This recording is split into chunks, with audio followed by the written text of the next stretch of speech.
الحمد لله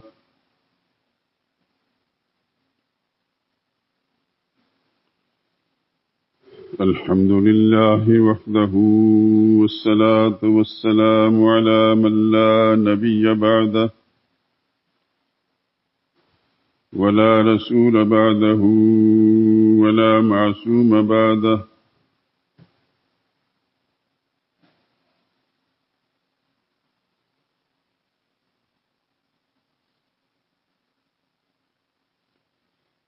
أما بعد فإن خير الحديث كتاب الله وخير الهدي هدي محمد صلى الله عليه وسلم وشر الأمور محدثاتها وكل محدثة بدعة وكل بدعة ضلالة وكل ضلالة في النار.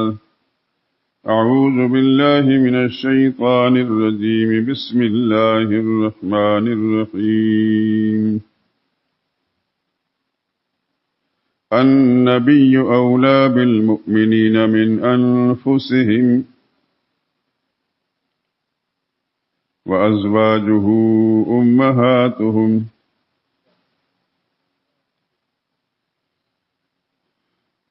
پیغمبر ایمان والوں پر ان کی جانوں سے بھی زیادہ حق رکھتے ہیں اور پیغمبر کی بیویاں ان مسلمانوں کی مائیں ہیں. وقال اللہ تعالی فی مقام آخر وما كان لمؤمن ولا مؤمنة إذا قضى الله ورسوله أمرا أن يكون لهم الخيرة من أمرهم ومن يعص الله ورسوله فقد ضل ضلالا مبينا.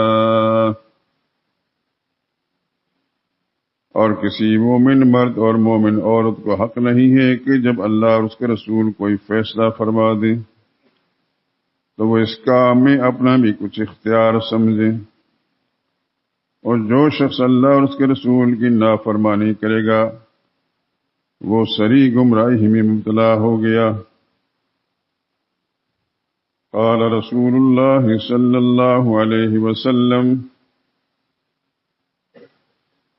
لا يؤمن احدكم حتى يكون هواه تبعا لما جئت به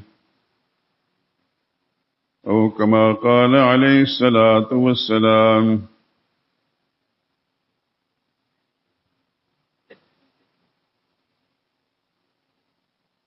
درود پاک پڑھ لیں. اللہم صل علی محمد وعلی آل محمد كما صليت على إبراهيم وعلى آل إبراهيم إنك حميد مجيد. اللهم بارك على محمد وعلى آل محمد كما باركت على إبراهيم وعلى آل إبراهيم إنك حميد مجيد.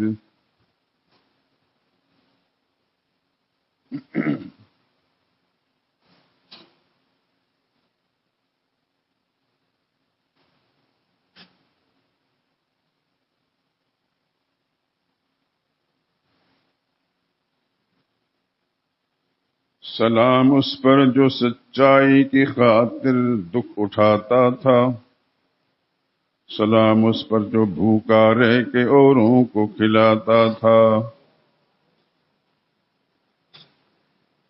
سلام اس پر جو امت کے لیے راتوں کو روتا تھا، سلام اس پر جو فرش خاک پر جاڑے میں سوتا تھا، سلام اس پر کہ جس کی سادگی درس بصیرت ہے، سلام اس پر کہ جس کی ذات فخر آدمیت ہے، سلام اس پر کہ جس نے جھولیاں بھر دی فقیروں کی، سلام اس پر کہ مشکیں کھول دی جس نے اسیروں کی،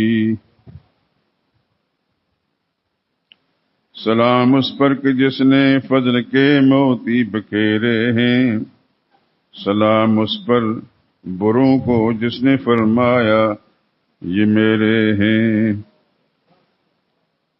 سلام اس پر کہ جس کی چاند تاروں نے گواہی دی، سلام اس پر کہ جس کی سنگ پاروں نے گواہی دی،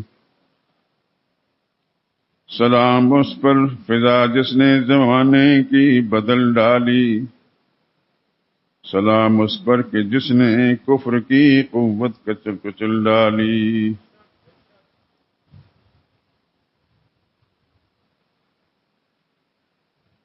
سلام اس پر شکستیں جس نے دیں باطل کی فوجوں کو، سلام اس پر کہ ساکن کر دیا طوفان کی موجوں کو،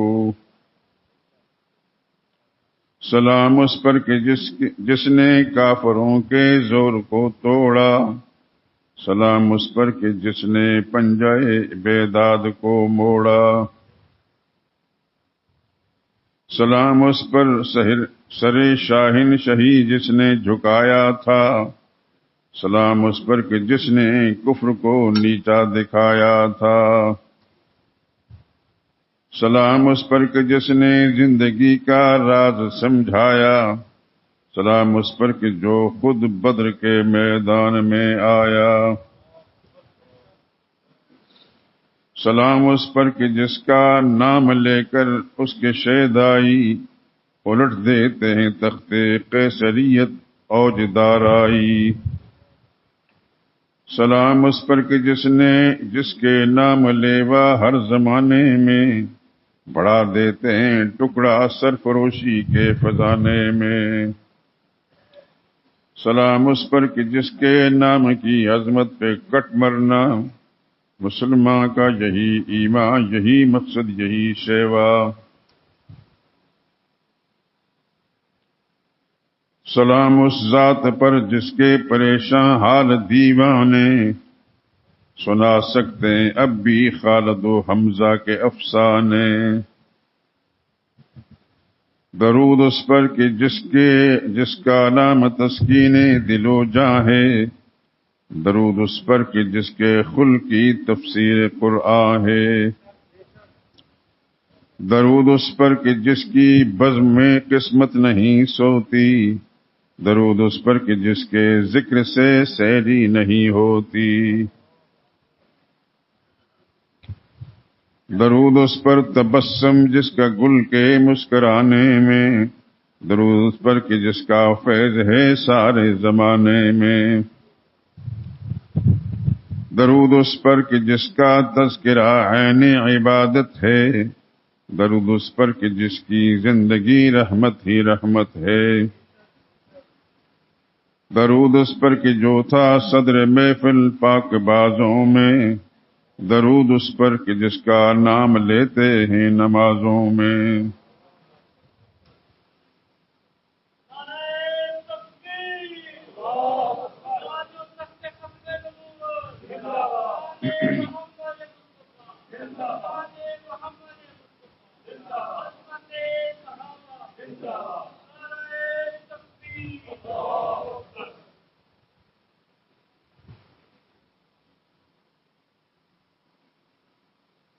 بزرگان محترم برادران عزیز،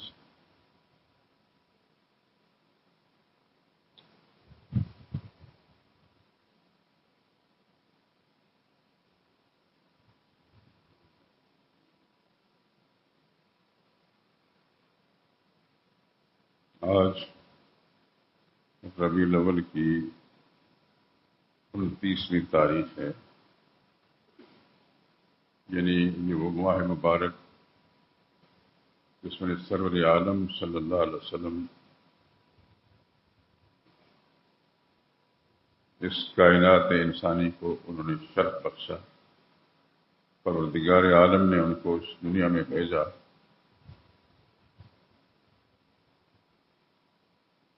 ہر دور کے مسلمان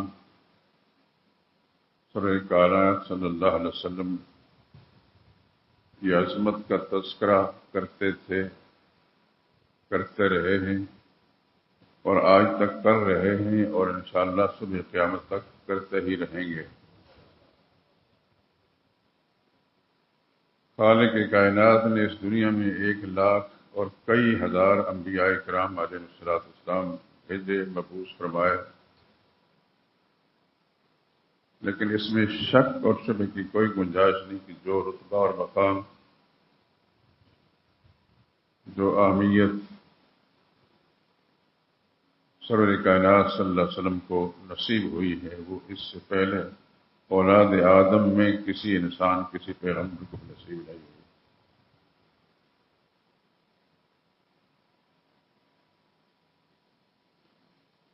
یہ الگ بات ہے کہ ہر زمانے کے انسان اپنے ذوق کے مطابق سرور عالم صلی اللہ علیہ وسلم کا تذکرہ کرتے رہے، کر رہے ہیں اور کریں گے بھی۔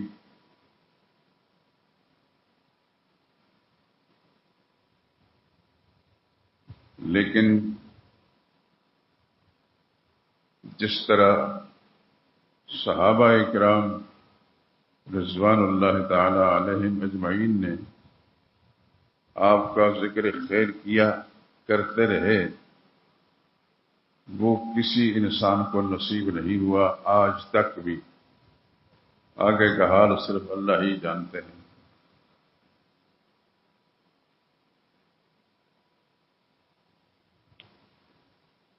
صحابہ کرام اس دھرتی پر اللہ کی بھیجی ہوئی مخلوق میں سے وہ لوگ تھے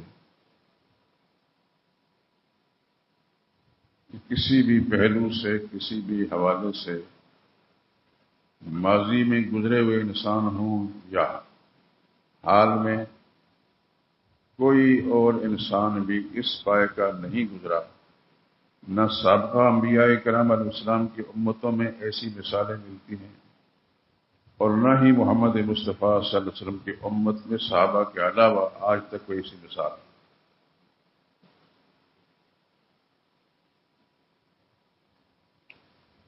شاید یہی وجہ ہے کہ اللہ کے پاک پیغمبر صلی اللہ علیہ وسلم نے ارشاد فرمایا، اللہ اللہ فی اصحابی، اللہ سے ڈرتے رہنا میرے صحابہ کے بارے میں۔ 2 مرتبہ فرمایا اللہ اللہ، اس کا معنی اتقوا اللہ اتقوا اللہ، اللہ سے ڈرو میرے صحابہ کے بارے میں۔ من احبہم فبحبی احبہم، جو ان سے پیار کرتا ہے در حقیقت وہ میرے پیار کی وجہ سے ان سے پیار کرتا ہے۔ اس خوش نصیب کو مجھ سے پیار ہے، اس لیے میرے ساتھی اس کو اچھے لگتے ہیں۔ ومن ابغضہم فببغضی ابغضہم، اور جو صحابہ سے بغض رکھتا ہے وہ بدنصیب در حقیقت مجھ سے بغض رکھتا ہے، اس لیے میرے ساتھیوں کو اچھا نہیں سمجھتا۔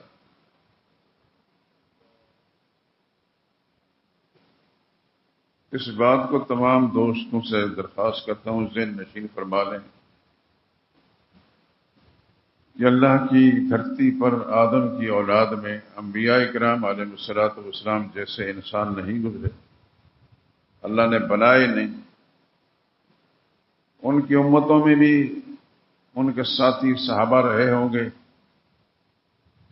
اور سارے انسانوں کے سب سے عظیم انسان محمد مصطفیٰ صلی اللہ علیہ وسلم اللہ نے مبعوث فرمایا، اور آپ کو بھی صحابہ دیے، لیکن جس طرح اولاد آدم میں محمد رسول اللہ صلی اللہ علیہ وسلم جیسا انسان اللہ نے نہیں بنایا، نہیں پیدا فرمایا، اس طرح محمد مصطفیٰ صلی اللہ علیہ وسلم کی امت کے اندر صحابہ کرام جیسے انسان سابقہ انبیاء کرام علیہ السلام کو نصیب نہیں۔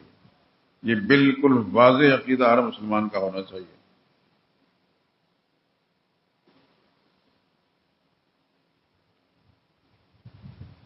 دیکھیے، ہم میں سے ہر شخص اپنے رجحان طبع کی بنا پر دنیا کے انسانوں سے پیار کرتا ہے، کرتا رہے گا۔ وہ انسان اپنے اس کے قریبی عزیز رشتہ دار، ماں باپ یا خونی رشتے، چاہے وہ نسبی ہوں یا حسبی ہوں یا سسرالی ہوں، ان سے پیار کرتا ہے، ہوتا ہے انسان کو۔ سابقہ ادوار کے اندر بھی ایسا ہوتا رہا لیکن یہ یاد رکھیں کہ یہ جتنے خونی رشتے ہیں یا نسبی رشتے ہیں یا حسبی رشتے ہیں، سسرالی رشتے ہیں، دوستی کے رشتے ہیں، ان میں سے کوئی ایسا نہیں ہے جو محمد مصطفیٰ صلی اللہ علیہ وسلم کے صحابہ کرام جیسے انسان اور ان جیسے پیار والا رشتہ ہو۔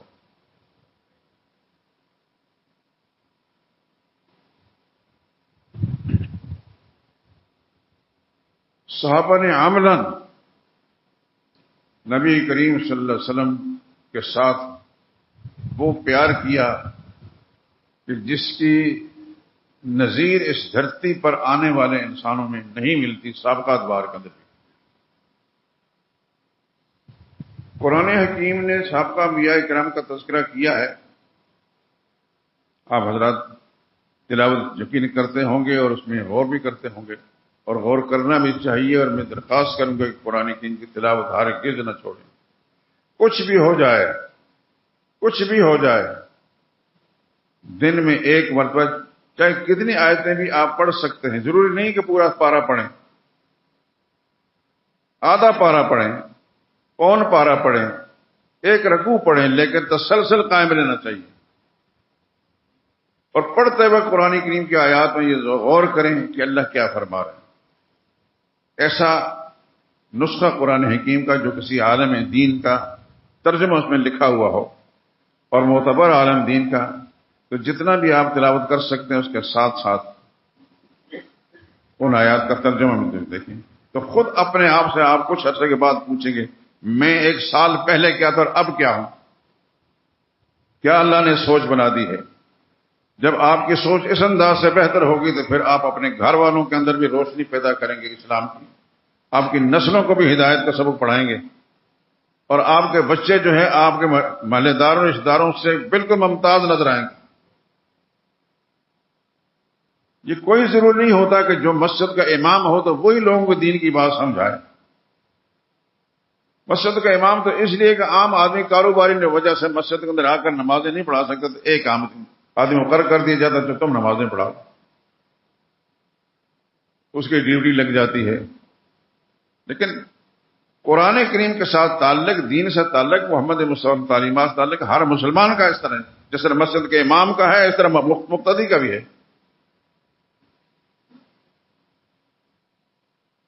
بلکہ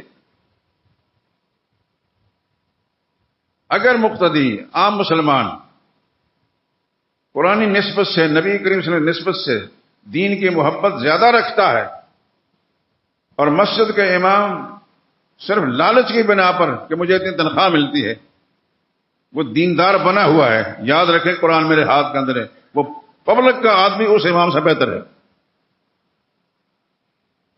میں بھی اس مسجد کا ایک خادم ہوں، جس طرح اور خادم ہے میں بھی ایک خادم ہوں، امام کہہ لیں، دنیا کا ایک دستور ہے، لیکن ہوں میں خادم دین کا۔ میرے دل کے اندر اگر دین کی محبت نہیں ہے، صرف لالچ ہے، خدا کی لعنت ہے ایسی زندگی پر۔ میری زندگی کے اندر خدا کے دین کی محبت ہے اور وہی خدا کے مخلوق تک پہنچانا میرا مشن ہے، اور میں نے اس کو سمجھا ہے، تو پھر خدا کے ہاں یہ بہتر کام ہے۔ لیکن یہ بات میں آپ حضرات سے بھی کہتا ہوں کہ آپ صرف نہ دیکھیں کہ مسجد کے امام جو ہے وہ دین کی بات کرے اور دین پر عمل کرے، اور ہم تو صرف دنیا داری کے لیے پیدا، نہ ایسا نہیں۔ آپ مسلمان ہیں، لا الہ الا اللہ محمد رسول اللہ کلمہ پڑھا ہے، وہ کلمے کو دل سے مانیں، اس کا تقاضا یہ ہے کہ قرآن کریم کے ساتھ تعلق رکھیں۔ ضروری نہیں کہ آپ پورا سپارہ پڑھیں، ایک رکوع بھی پڑھیں گے لیکن نیت کے ساتھ پڑھیں گے اور اللہ کا کلام سمجھ کر اس پڑھیں گے، انشاءاللہ العزیز آپ کی زندگی کا نقشہ بدل جائے گا۔ میں یہ بات نہ کہوں تو خدا کا مجرم ہوں، خدا کی توفیق مجھے چونکہ حاصل ہے، میں ایسا کرتا ہوں، اور وہی بات آپ حضرات سے کہتا ہوں۔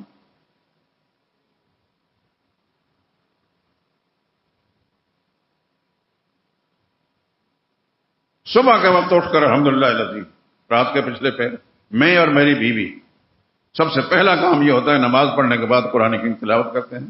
وہ اپنے ذوق کے مطابق کرتی ہیں، میں اپنے ذوق کے مطابق کرتا ہوں۔ یہی مشورہ آپ حضرات سے، آپ صرف ایک دنیا دار مسلمان نہیں ہیں، رسول اللہ صلی اللہ علیہ وسلم کے امتی مسلمان ہیں۔ دنیا داری تو ایک ضرورت ہے انسان کی، پیٹ روٹی مانگتا ہے، جسم کپڑے مانگتا ہے، دوسری ضروریات ہوتی ہیں، لیکن سب سے پہلے مسلمان ہیں، بعد میں سب کچھ۔ آپ جب خود اس پر عمل کریں گے تو آپ کے اس عمل کے مبارک اثرات آپ کی نسل میں پڑیں گے۔ آپ کے بچے دیکھیں گے، آپ کے بہویں دیکھیں گی کہ ہمارے بڑے جو ہے گھر کا اندر سر کرتے ہیں، اب ہم نے بھی یہ کرنا۔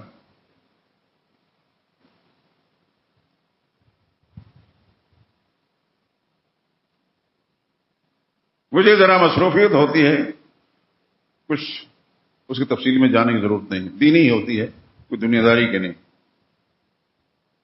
میں اتنے قرآن کی تلاوت نہیں کر پاتا جتنے میرے والد صاحب کرتے تھے۔ روزانہ ایک قرآن کریم ختم ہوتا تھا۔ جس دن وہ فوت ہوئے 18ویں پارے پر انہوں نے جو چھوڑا تھا، تو صبح کے وقت ان کا ایک معمول تھا، وہاں ہماری بہنیں، ہماری چھوٹی بہنیں جہاں بستی تھی، ان کے پاس جا کر ایک دفعہ چکر لگاتے تھے۔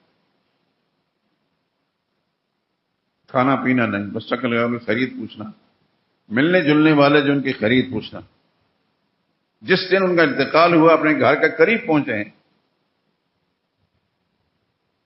تو دائیں بائیں زمیندار لوگ اپنی زمین میں ہل چلاتے تھے۔ ہمارے گھر کی طرف جانے والی جو سڑک ہے اس پر بالکل گھر سے 1-2 فرلانگ کے فاصلے پر چلتے چلتے بیٹھ گئے۔ سخت سردی کا موسم تھا،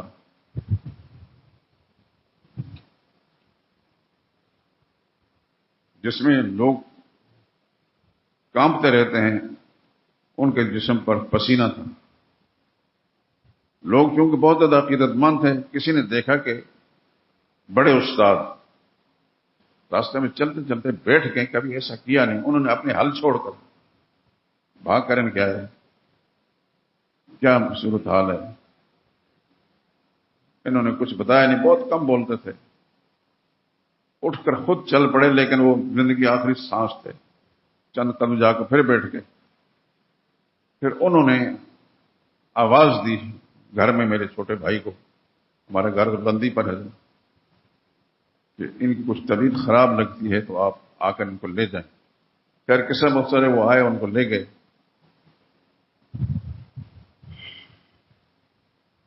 گھر میں پہنچے ہیں، جس چارپائی پر وہ لیٹتے تھے اس چارپائی پر قبلہ روح ہو کر اپنے رخساروں کے نیچے اپنے ہاتھ رکھ کر لیٹ گئے۔ یہ میری والدہ نے بتایا، اللہ کی کروڑوں نعمتیں نازل ہیں۔ اور کچھ لب ہلتے رہے، کچھ پڑھتے ہوں گے۔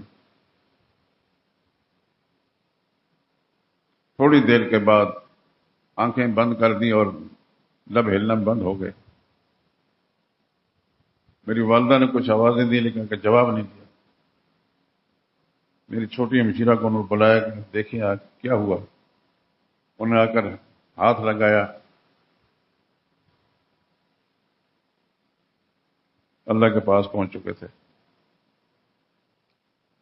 قرآن کریم جہاں سے اٹھاتے تھے، ایک کمرہ مخصوص تھا عبادت کے لیے ہمارے گھر میں، اب بھی وہاں ایک لائبریری میں نے رکھی ہے، ضروری کی کتابیں وہاں ہوتی ہیں، وہیں بیٹھ کر وہ قرآن کریم پڑھتے تھے، وہیں نماز پڑھتے تھے، بلکہ گھر میں جو آتا اس کو پڑھاتے بھی تھے۔ قرآن کریم کو دیکھا 18ویں پارے پر آخری رکوع انہوں نے تلاوت کر کے اس دن چھوڑا تھا۔ اب اگر وہ زندہ ہوتے تو شام کے وقت تک وہ ختم ہو جاتا۔ میرے کہنے کا مقصد یہ ہے کہ جب اللہ کی کلام کے ساتھ انسان صحیح تعلق رکھتا ہے تو پھر اللہ پاک ایسی توفیق دیتے ہیں کہ 1 پارہ 2 پارہ نہیں، پورا قرآن کریم ایک دن میں مکمل کر لیتا ہے۔ میں آپ حضرات سے درخواست کروں گا، اللہ آپ لوگوں کو سلامت رکھے، لمبی زندگی صحت والی دے، آپ کے گھروں کو خدا دین سے آباد رکھے۔ آپ دنیا کا کوئی کام بھی کرتے ہیں کریں، لیکن قرآن کریم کو نہ چھوڑیں۔ جتنے دن میں میرے رب نے سانسیں دی ہیں اس کو غنیمت سمجھیں، اس کے بعد پھر موقع نہیں ملے گا، پھر تلافی کرنے کا موقع نہیں ہوگا۔ اور آپ کا یہ عمل جو ہے یہ ایک نمونہ بن جائے گا، آپ کے گھر کے چھوٹے افراد، آپ کے بچے، بہویں اولادیں ان کے لیے نمونہ بن جائے گا. وہ کہیں گے کہ ہمارے بڑے اس طرح کرتے تھے.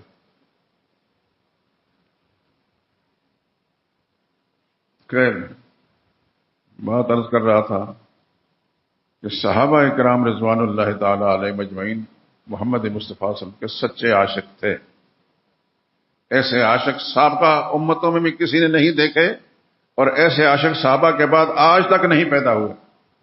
دنیا میں جتنے بھی اولیاء اللہ گزرے ہیں ہم سب کی عظمت کے قائل ہیں. جتنے محدثین گزرے ہیں سب کی بزرگی کے قائل ہیں. جتنے فقہا گزرے ان کی بزرگی کے قائل ہیں. لیکن جو مقام صحابہ کا وہ کسی کا نہیں ہے. یہی بات آپ حضرات تک میں پہنچاتا ہوں کہ آپ کے کانوں سے ٹکرا کر آپ کے دماغ میں یہ بات بیٹھ جائے کہ نبی کے بعد صحابہ کی عظمت اللہ نے جو ان کو عطا فرمائی تھی وہ کسی کو نہیں. سچے عاشق جسے کہتے ہیں اس دھرتی پر محمد مصطفیٰ صلی اللہ علیہ وسلم کے صرف صحابہ تھے. اگر اس کے بعد امت میں سے کسی کو نصیب ہے، اللہ نصیب کرے، اب بھی اللہ والے موجود ہیں، اس میں کوئی شک نہیں. لیکن یہ کہ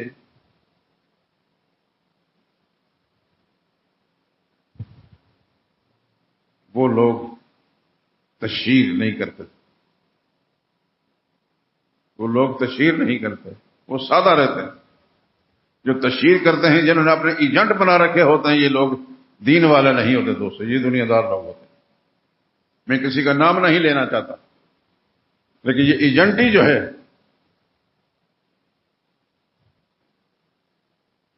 مخصوص قسم کا لباس پہننا، پھر آگے پیچھے اپنے چیلے چانڈے لگا دینا، یہ سب فراڈ ہے. نہ محمد مصطفیٰ صلی اللہ علیہ وسلم نے ایسا کیا، نہ صحابہ کرام نے ایسا کیا، نہ اللہ والے ایسا کرتے. اللہ سے دعا کریں، میں بول رہا ہوں آپ کے کانوں تک آواز پہنچ رہی ہے، اللہ سے دعا کریں اللہ اپنی رحمت کے ساتھ اپنے سچے دین کے ساتھ ہمیں وابستہ رکھے، ہمارے گھروں کو خدا دین سے آباد کر دے، ہمارے آنے والی نسلیں جو ہیں دین پر چلنے والی بن جائیں. بات صحابہ کرام کی کر رہا تھا. صحابہ کیسے لوگ تھے؟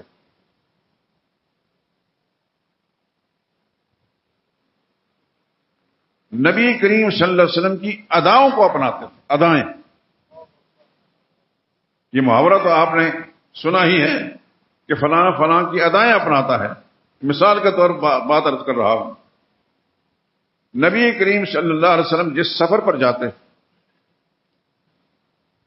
ایک دفعہ غالباً یہ سفر عمرہ ادا کرنے کا تھا. 1400 یا 1500 صحابہ کرام رسول اللہ صلی اللہ علیہ وسلم کے ساتھ تھے.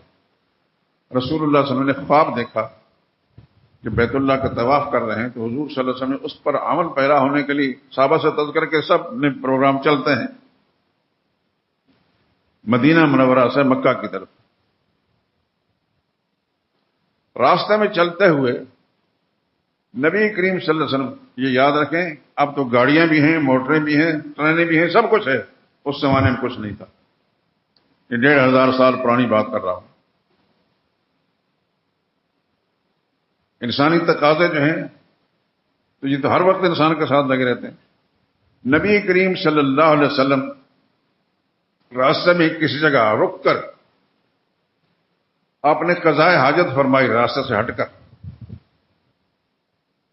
صحابہ کرام دیکھتے تھے، چل پڑے. اگلے ہی مرحلے پر یعنی اس کے بعد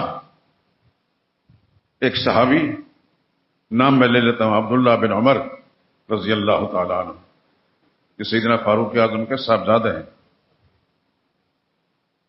یہ وہاں پہنچے چلتے ہوئے تو صحیح راستہ جو چھوڑ کر تھوڑا سا دائیں بائیں ہو کر جدھر سے رسول اللہ صلی اللہ علیہ وسلم گزرے تھے پھر اندر آ گئے. کسی نے پوچھا ادھر کہاں گئے تھے؟ کہنے لگے میرا کوئی کام نہیں تھا. تو کیا کر رہے تھے؟ رسول اللہ صلی اللہ علیہ وسلم کو میں نے یہاں سے اس طرح چلتے دیکھا، اس واسطے حضور صلی اللہ علیہ وسلم کی ادا مجھے اپنی پہلے.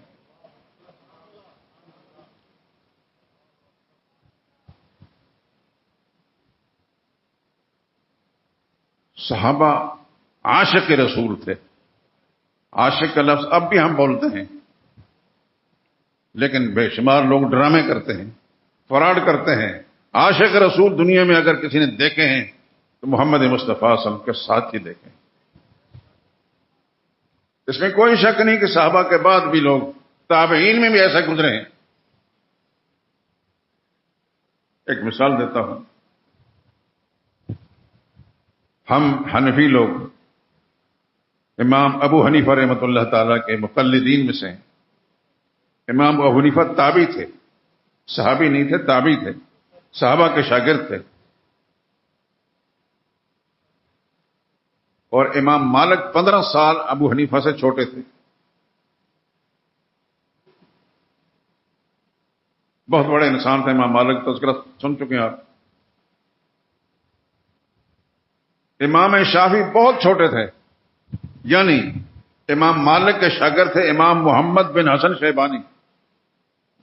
یہ امام محمد بن حسن ابو حنیفہ کے بھی شاگرد ہیں، امام مالک کے بھی شاگرد ہیں.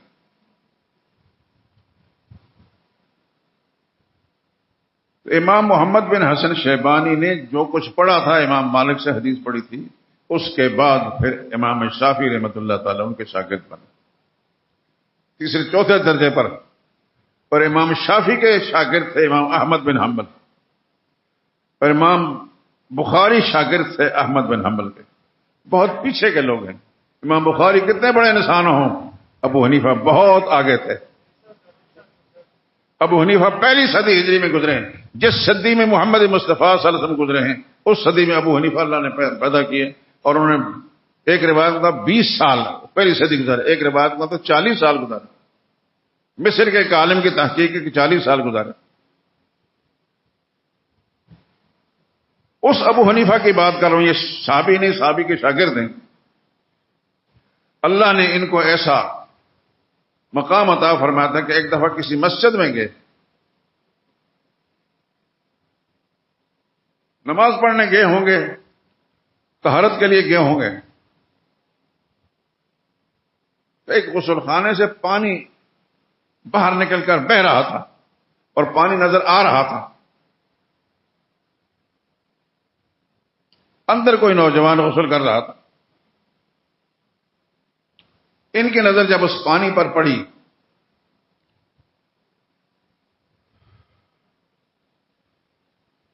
تو بے اختیار زبان سے یہ جملہ نکلا، کیا حال ہوگا ان لوگوں کا جن کا زنا ان کے پانی کے اندر بہتا نظر آتا ہے. یعنی وہ کوئی نوجوان ایسی بری خصلت میں مبتلا ہونے کے بعد آ کر نہا رہا تھا. لیکن امام صاحب کا مان تنبہ ہوا اور اللہ سے یا اللہ یہ علم مجھ سے واپس لے لے، اس سے مجھے لوگوں کے عیب نظر آتے ہیں، میں نہیں چاہتا کہ کسی کے عیب مجھے نظر آئے.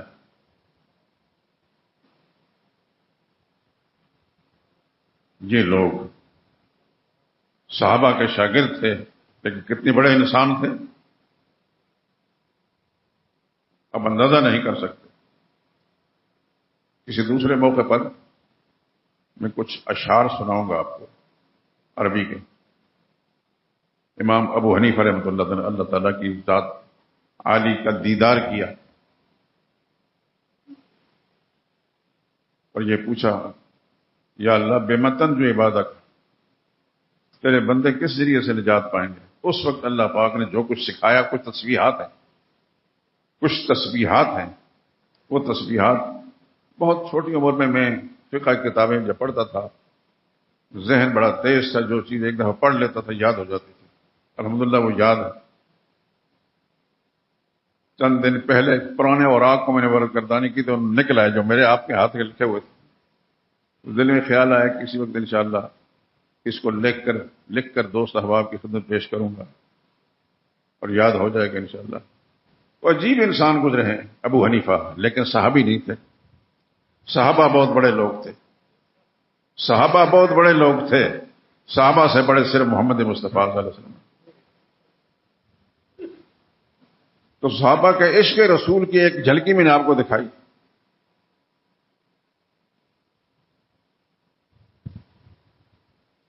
یہ جس خواب کی میں بات کر رہا ہوں، رسول اللہ صلی اللہ علیہ وسلم نے خواب دیکھا کہ مکہ معظمہ میں جا کر بیت اللہ کا طواف کر رہے ہیں. صحابہ سے رسول اللہ صلی اللہ علیہ وسلم نے اس بات کا اظہار کیا. صحابہ کرام کو شوق تھا.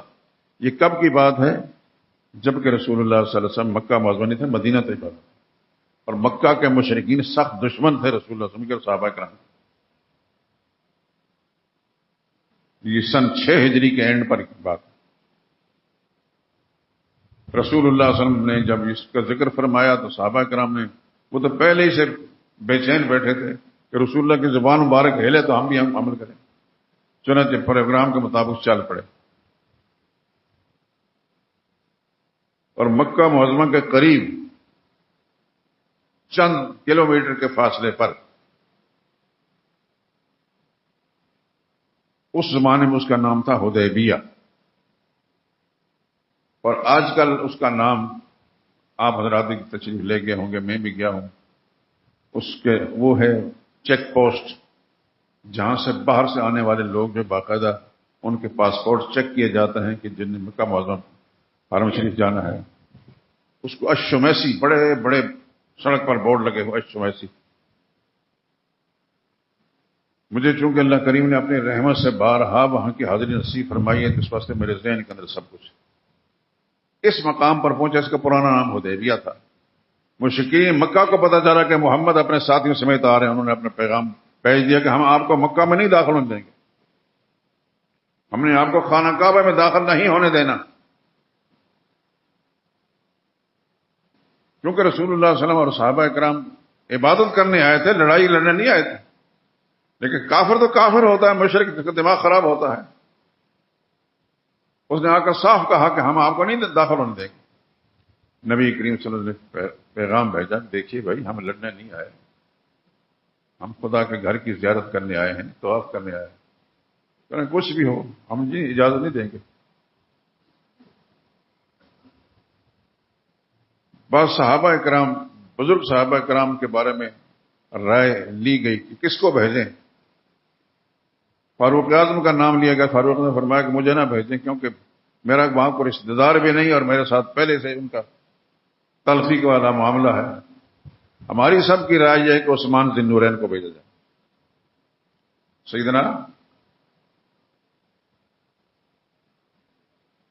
اسپیکر میں آواز پہنچی ہے، پیچھے والے حضرات کا آواز پہنچی ہے، کوئی بولتا نہیں. مشورہ یہ دیا گیا کہ حضرت عثمان ذی النورین کو بھیجا جائے. آواز آ گئی آپ کو؟ نہیں آئی؟ جزاک اللہ. چونکہ میں 2-3 دفعہ پوچھا تو آپ حضرات خاموش رہے تو مجھے سمجھ نہیں آتی، شاید میں خود ہی سنتا ہوں جو میں بول رہا ہوں، میں خود ہی سنتا ہوں. سیدنا عثمان ذی النورین یہ کون تھے؟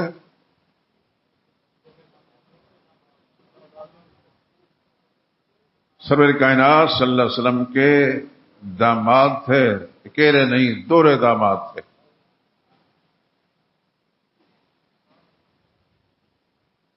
اور غالباً چھٹے نمبر پر ایمان لانے والے، یعنی قدیم الاسلام تھے. یہ پہلے انسان قبیلہ بنو امیہ میں سے جو دار اسلام کے اندر آئے اور محمد مصطفیٰ صلی اللہ علیہ وسلم کی دامادی کے شرف نے حاصل ہوا. کتنی مجالس کے اندر میں آپ حضرات سے عرض کر چکا ہوں کہ ان کے نکاح میں جو رسول اللہ صلی اللہ علیہ وسلم کی صاحبزادیاں آئیں،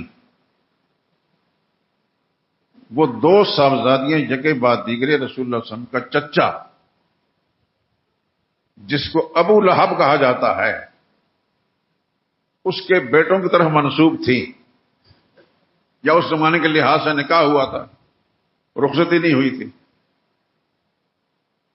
ادھر نبی کریم صلی اللہ علیہ وسلم نے نبوت کا اعلان فرمایا تو مشرکین مکہ حضور صلی اللہ علیہ وسلم کے دشمن بنے. ان دشمنوں سے نمبر 1 دشمن ابو لہب تھا. اور اس تمام مشرکین کے سامنے کہنے لگا، خبردار کوئی شخص محمد کی بات نہ مانے. ان کا دماغ خراب ہو گیا، معاذ اللہ، معاذ اللہ.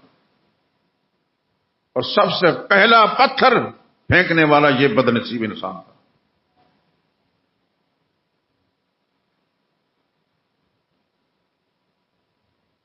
جہاں رسول اللہ صلی اللہ علیہ وسلم اللہ کے توحید کی دعوت دینے تشریف لے جاتے، یہ اور اس قسم کے اور بدنصیب پیچھے پیچھے چلتے اور لوگوں کو کہتے خبردار ان کی بات نہ سننا نہ ماننا.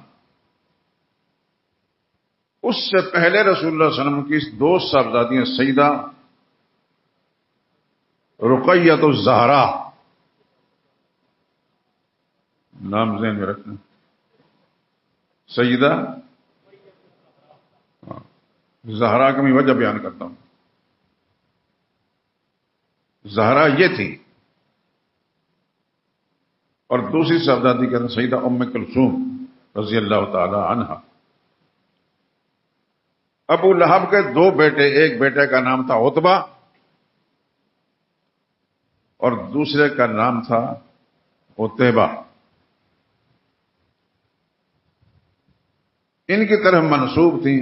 جو ہی رسول اللہ صلی اللہ علیہ وسلم نے نبوت کا اعلان فرمایا، ابو لہب بد نصیب اور کچھ کر نہیں سکتا، رسول اللہ صلی اللہ علیہ وسلم کو ذہنی اذیت پہنچانے کے لیے بیٹوں سے کہا محمد کی بیٹیوں کو چھوڑ دو صلی اللہ علیہ وسلم۔ چنانچہ عتبہ نے بھی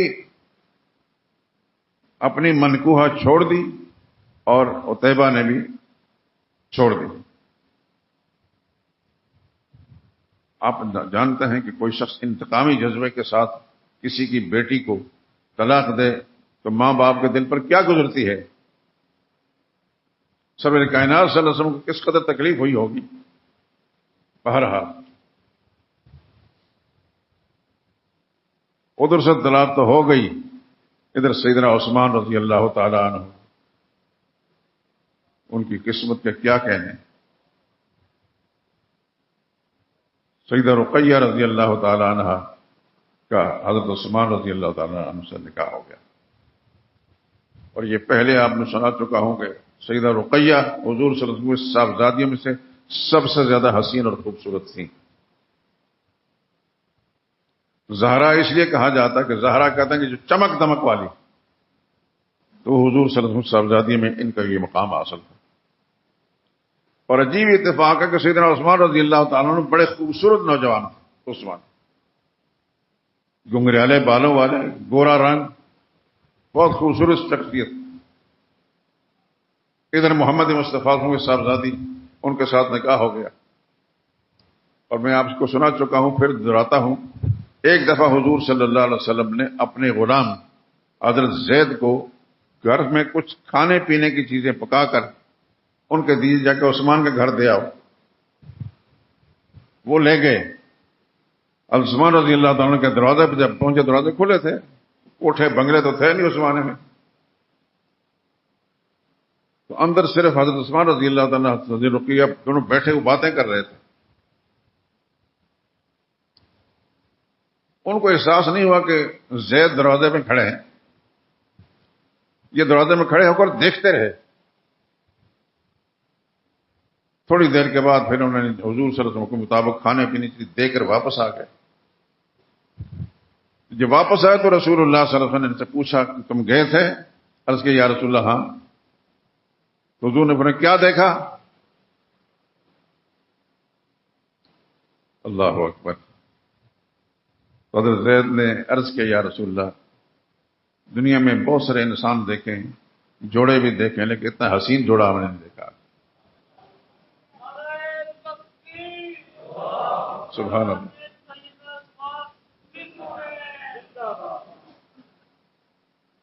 یہی وجہ ہے کہ عرب لوگوں نے جو کتابیں لکھی ہیں، ان کتابوں کے اندر اس جوڑے کے بارے میں یہ لفظ لکھا ہوا ہے، احسن الزوجین رہا انسان، خوبصورت جوڑا جو دنیا میں کسی انسان نے دیکھا ہے، رقیۃ وزوجہا عثمان، وہ ایک رقیہ ہے، ان کا شوہر عثمان ہے۔ خدا کی ارب ہر رحمت نازل ہو ان پر۔ تو سیدہ رقیہ بہت حسین اور خوبصورت تھیں، اس واسطے ان کے لیے لفظ زہرا ہے۔ لیکن ہمارے یار لوگوں نے اور یار لوگوں سے متاثر لوگوں نے ان کے لیے جو اعزازی لفظ تھا وہ اپنی تحریروں میں کاٹ دیا ہے۔ اللہ کی توفیق سے ان قریب ازواج مطہرات کے تذکرے پر کتاب آئے گی، اس میں بنات کا تذکرہ بھی ہے، بیٹیوں کا تذکرہ بھی ہے، اس میں یہ بات ضرور آئے گی، آپ پڑھیں گے انشاءاللہ۔ دعا کریں کہ جلدی جلدی ہو جائے۔ میں آپ کے لیے دعا کرتا ہوں، آپ مجھ سے مطالبہ نہیں کرتے، میں کرتا ہوں بغیر مطالبے کے، تو میں مطالبہ کرتا ہوں آپ سے میرے لیے دعا کیوں نہیں کرتے آپ؟ میں آپ حضرات سے مطالبہ کرتا ہوں کہ میرے لیے خیر کی دعا مانگیں، خدا دین کا کام مجھ سے لے لے۔ میں آپ سے ہر کسی مطالبہ کرتا کہ آپ کہیں کہ مجھے خدا بہت ساری دنیا دے دے، وہ جو میرے مقدر میں اتنی ملے گی، اس سے زیادہ نہیں مل سکتی، لیکن یہ دعا آپ سے درخواست کرتا ہوں کہ خدا مجھ سے دین کا کام لے لے، راضی ہو جائے، قبول کر لے۔ اب تک جو کچھ کیا خدا کی توفیق سے کیا میں نے، الحمدللہ العظیم۔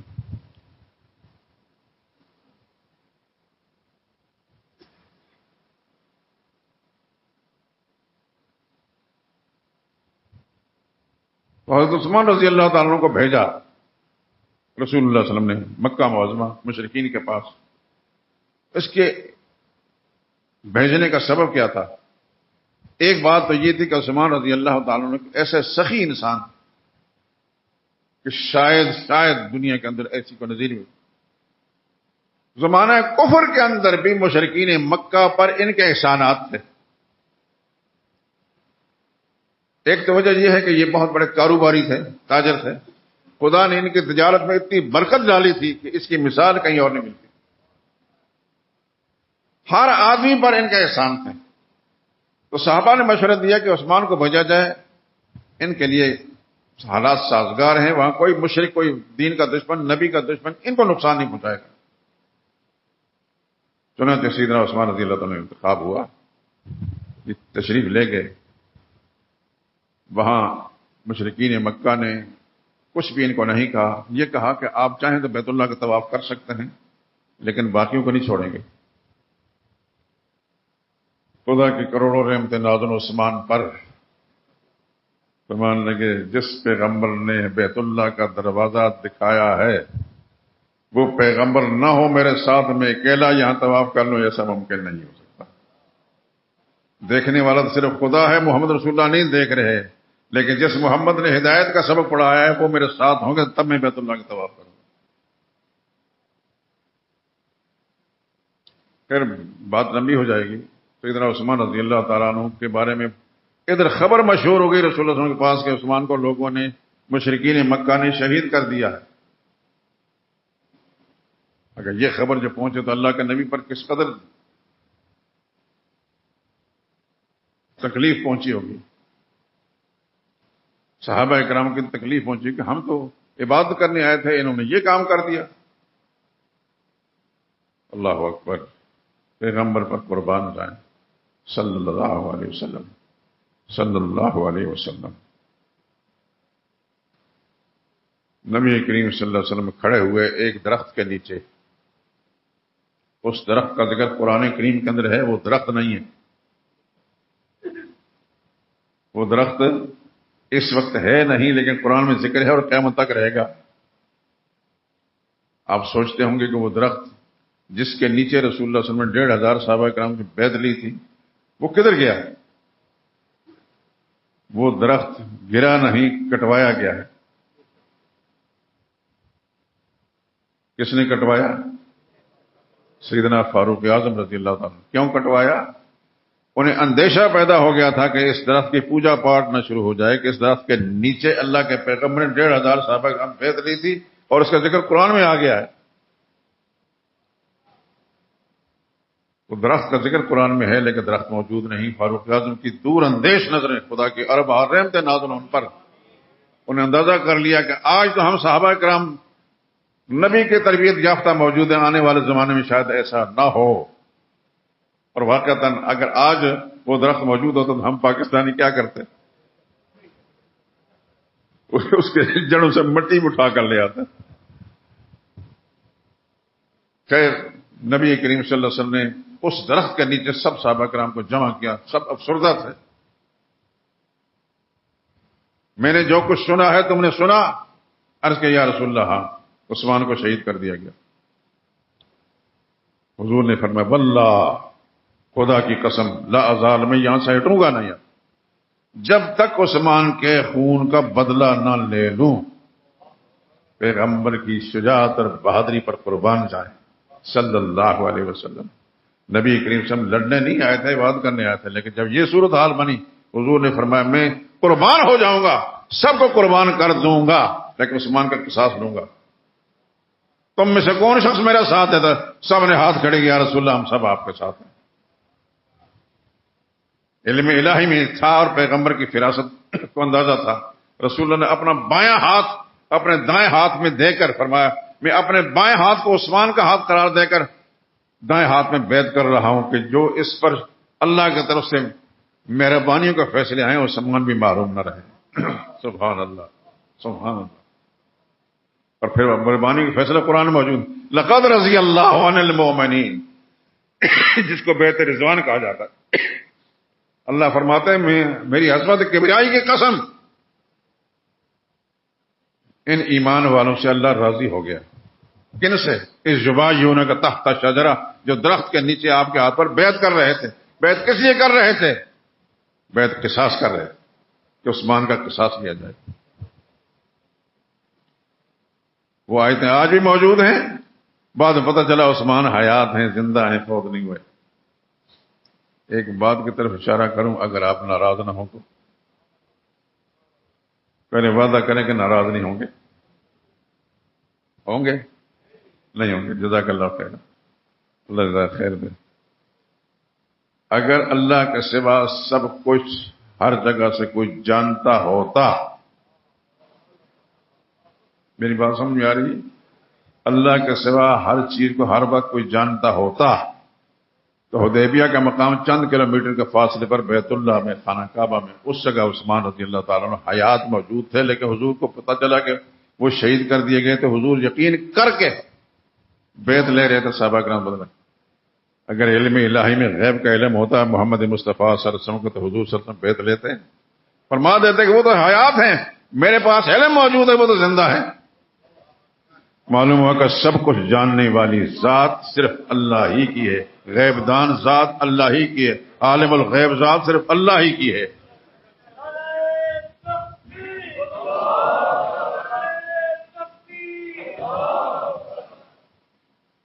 اب حضور صلی اللہ علیہ وسلم جب پتہ چلا کہ عثمان تو حیات ہیں لیکن مشرکین چھوڑ نہیں تھے، حضور صلی اللہ علیہ وسلم صحابہ کرام نے سب نے احرام باندھا ہوا تھا، اب کیا کیا جائے؟